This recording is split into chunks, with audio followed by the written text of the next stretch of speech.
What's up, everybody? Welcome back to The Wrong with Manny Wilson. So I'm going to hit y'all with a story really quick. We got a classic case of I didn't do it or it's not me. Y'all ever been in trouble or had a little brother, little sister, cousin, whatever it may be, that has just never gotten in trouble no matter what happens? It's not their fault. Say you have a reputation of being the person who always takes the last slice of pizza, the last cookie, whatever. And the one time somebody makes a huge deal out of it, it actually wasn't you, but you get the blame for it. This is basically what's going on with Carmelo Anthony and the Rockets, man. They are doing, it's slightly different.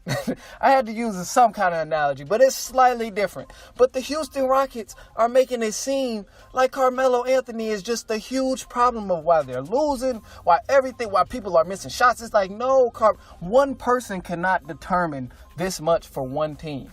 I'm like, I get it if Carmelo was, cutting up in the locker room or, just flipping the ball 9 times a game, turning it over. Then I could see if you like, okay, this dude is a problem. We got to get him gone.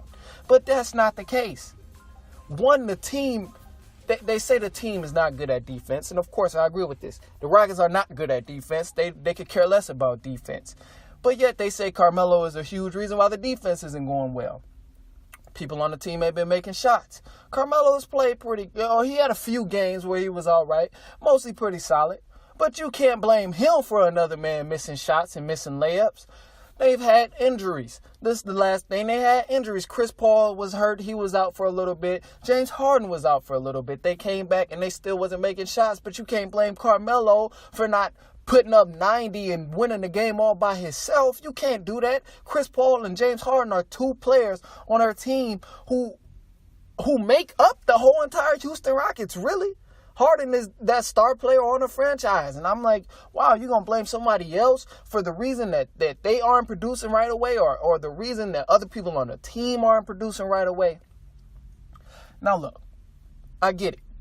Carmelo Anthony, he slowed down a little bit. He's not the same Carmelo. Well, we get that. He's not the same Carmelo that he was in 06, 07.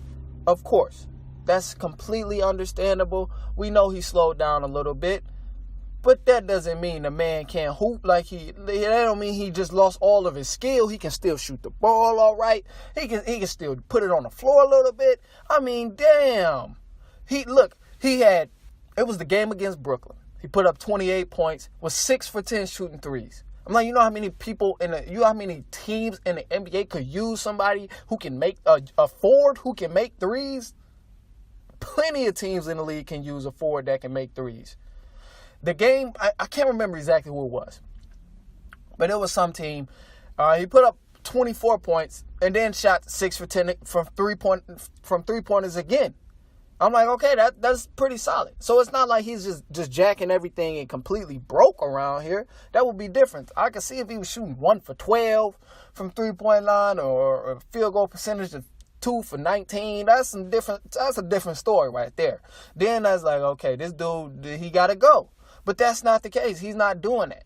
And it trips me out because usually Carmelo, he's had a reputation of being the guy who's unwilling and not going to come to any terms with the team or come to agreements with the team.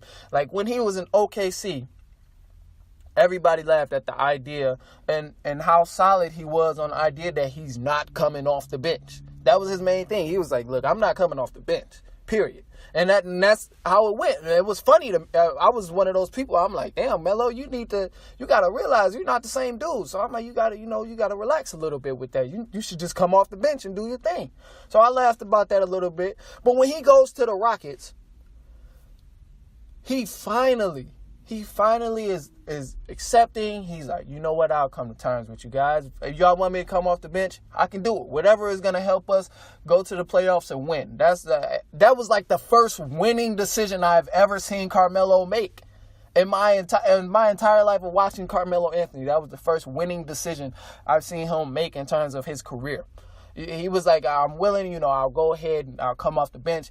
I'll follow the system. You guys shoot threes a lot. I'll go ahead and I'll try to adjust. So he does this, And from what I'm watching, it's not bad. He comes off the bench. He did his thing a little bit.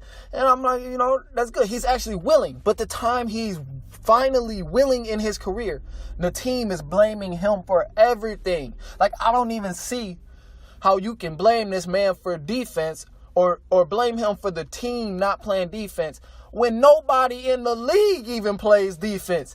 Yet alone the Houston Rockets, don't nobody on that team play defense. The people they had that play, or the person they had that really helped the team out defensively, got traded. Trevor Ariza. He got traded. They got PJ Tucker, but him and Trevor Ariza really had a defensive thing going on. They could guard. If most good teams have about two or three good playmakers. So Trevor Ariza and PJ Tucker was holding it down defensively for the Houston Rockets, single-handedly almost. And Clint Capella, he was there too. But other than that, you knew what Melo was going to bring to the table before you brought him to the Houston Rockets. You knew Melo don't play no defense. Everybody know Carmelo he ain't give a damn about no defense.